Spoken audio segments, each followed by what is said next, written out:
Hi friends, ಎಲ್ಲರಿಗೂ ನಮಸ್ಕಾರ. ಅಪೂರ್ವ ಅಡುಗೆ ಚಾನಲ್ಗೆ ಸ್ವಾಗತ.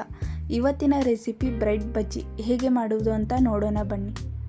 ಇದಕ್ಕೆ ಬೇಕಾಗಿರುವ ಇಂಗ್ರೀಡಿಯೆಂಟ್ಸ್: 1 ಕಪ್ ಕಡಲೆ ಹಿಟ್ಟು ತೊಗೊಂಡಿದ್ದೀನಿ, 2 ಈರುಳ್ಳಿನ ಕಟ್ ಮಾಡಿ ಇಟ್ಕೊಂಡಿದ್ದೀನಿ, 4 ಬ್ರೆಡ್ ತೊಗೊಂಡಿದ್ದೀನಿ, 1 ಲೋಟದಷ್ಟು ಎಣ್ಣೆ ತೊಗೊಂಡಿದ್ದೀನಿ, ಅಚ್ಚ ಖಾರದ ಪುಡಿ, ಉಪ್ಪು, ಅಜ್ವಾನ, ಅರಿಶಿನ ಪುಡಿ, ಗರಂ ಮಸಾಲ, ಸೋಡಾ ಮತ್ತು ಕೊತ್ತಂಬರಿ ತೊಗೊಂಡಿದ್ದೀನಿ.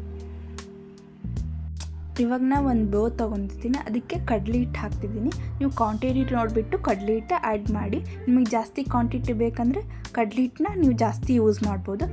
ಅರ್ಧ ಸ್ಪೂನಷ್ಟು ಕಾಳು ಹಾಕ್ತಿದ್ದೀನಿ, ಆಮೇಲೆ 1 ಚಿಟಿಕೆಯಷ್ಟು ಅರಿಶಿನ ಪುಡಿ ಹಾಕ್ತಿದ್ದೀನಿ.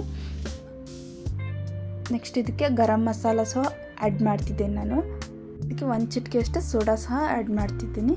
ಇವಾಗ ಅಚ್ಚ ಖಾರದ ಪುಡಿ, ಖಾರ ನೋಡಿಬಿಟ್ಟು ನೀವು ಖಾರದ ಪುಡಿ ಆ್ಯಡ್ ಮಾಡಿಕೊಳ್ಳಿ, ಮತ್ತು ರುಚಿಗೆ ತಕ್ಕಷ್ಟು ಉಪ್ಪು. ಇವಾಗ ಇದಕ್ಕೆ ಒಂದು ಸ್ವಲ್ಪ ಕೊತ್ತಂಬರಿ ಸೊಪ್ಪು ಆ್ಯಡ್ ಮಾಡ್ತಿದ್ದೀನಿ. ಈರುಳ್ಳಿನ ಹೆಚ್ಚಿಟ್ಕೊಂಡಿದ್ದೆ, ಸೊ ಅದನ್ನೂ ಆ್ಯಡ್ ಮಾಡ್ತಿದ್ದೀನಿ. ಇದನ್ನು 1 ಸ್ಪೂನ್ ಸಹಾಯದಿಂದ ಸ್ವಲ್ಪ ಚೆನ್ನಾಗಿ ಕಲಿಸ್ಬೇಕು. ಹೀಗೆ ಕಲಿಸೋದ್ರಿಂದ ಎಲ್ಲ ಚೆನ್ನಾಗಿ ಖಾರ ಉಪ್ಪು ಎಲ್ಲ ಚೆನ್ನಾಗಿ ಮಿಕ್ಸ್ ಆಗುತ್ತೆ. ಇವಾಗ 2 ಸ್ಪೂನ್ ಎಣ್ಣೆನ ನಾನು ಬಿಸಿ ಮಾಡಿ ಇಟ್ಕೊಂಡಿದ್ದೆ, ಸೊ ಅದನ್ನ ಆ್ಯಡ್ ಮಾಡ್ತಿದ್ದೀನಿ. ಇದಕ್ಕೆ ಎಣ್ಣೆ ಆ್ಯಡ್ ಮಾಡ್ತಿದ್ದೀನಿ ಅಂದರೆ ಸ್ವಲ್ಪ ಕ್ರಿಸ್ಪಿಯಾಗಿ ಬರಲಿ ಅಂತ ಅಷ್ಟೇ. ಇವಾಗ ಇದಕ್ಕೆ ಒಂದು ಸ್ವಲ್ಪ ನೀರು ಆ್ಯಡ್ ಮಾಡಿಬಿಟ್ಟು ಚೆನ್ನಾಗಿ ಕಲಿಸ್ಕೋಬೇಕು. ಇದು ಅತಿ ಅಳಕಾಗಬಾರ್ದು, ಅತಿ ಗಟ್ಟಿನೂ ಆಗಬಾರ್ದು. ಮೀಡಿಯಮ್ ಬಜ್ಜಿ ಹಿಟ್ಟಿನ ಅದಕ್ಕೆ ಬಂದರೆ ನಮಗೆ ಸಾಕು.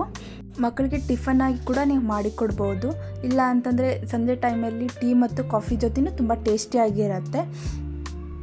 ಇವಾಗ ಹಿಟ್ಟು ರೆಡಿಯಾಗಿದೆ. ಇವಾಗ ನಾನು ಬ್ರೆಡ್ನ ಕಟ್ ಮಾಡ್ಕೊತಿದ್ದೀನಿ. ನೀವು ಇದೇ ಶೇಪ್ ಅಂತಲ್ಲ, ಯಾವ ಶೇಪ್ ಆದರೂ ಕಟ್ ಮಾಡ್ಕೊಬೋದು. ಉದ್ದಾಗಿ ಇಲ್ಲ ರೌಂಡಾಗಿ ಸಹ ನೀವು ಕಟ್ ಮಾಡ್ಕೋಬೋದು.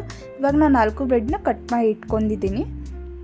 ಆಗ ಒಂದು ಬಾಣಲಿ ತೊಗೊಂಡಿದ್ದೀನಿ, ಅದಕ್ಕೆ ಎಣ್ಣೆ ಹಾಕಿಬಿಟ್ಟು ಒಂದು 10 ನಿಮಿಷ ಕಾಯ್ಲಿಕ್ಕೆ ಬಿಡ್ತಿದ್ದೀನಿ.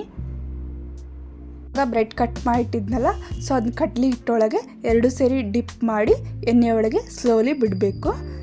ಎಣ್ಣೆನ ಮೀಡಿಯಮ್ ಫ್ಲೇಮೊಳಗಿಟ್ಟು 2 ಕಡೆ ಚೆನ್ನಾಗಿ ಫ್ರೈ ಮಾಡ್ಕೋಬೇಕು. ಇದು ಗೋಲ್ಡನ್ ಕಲರ್ ಬಂದರೆ ಸಾಕು. ಇವಾಗ ಇದು ಫ್ರೈ ಆಗಿದೆ ಚೆನ್ನಾಗಿ. ಇವಾಗ ಇದನ್ನು ನಾನು ಒಂದು ಪ್ಲೇಟಿಗೆ ಎತ್ತಿಟ್ಕೊತಿದ್ದೀನಿ.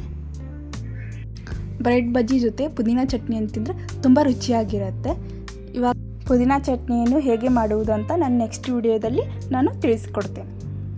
ಇವತ್ತು ಮಾಡಿರುವ ರೆಸಿಪಿ ನಿಮಗೆಲ್ಲ ಇಷ್ಟವಾಗಿದ್ದರೆ ನೀವು ಕೂಡ ಈ ರೆಸಿಪಿಯನ್ನು ಟ್ರೈ ಮಾಡಿ ನಿಮ್ಮ ಅನಿಸಿಕೆಯನ್ನು ಕಮೆಂಟ್ ಮಾಡಿ ಹೇಳಿ. ಮತ್ತಷ್ಟು ಈ ಥರ ರೆಸಿಪಿಗೋಸ್ಕರ ಅಪೂರ್ವ ಅಡುಗೆ ಚಾನಲನ್ನು ಸಬ್ಸ್ಕ್ರೈಬ್ ಮಾಡಿ, ಶೇರ್ ಮಾಡಿ, ಲೈಕ್ ಮಾಡಿ.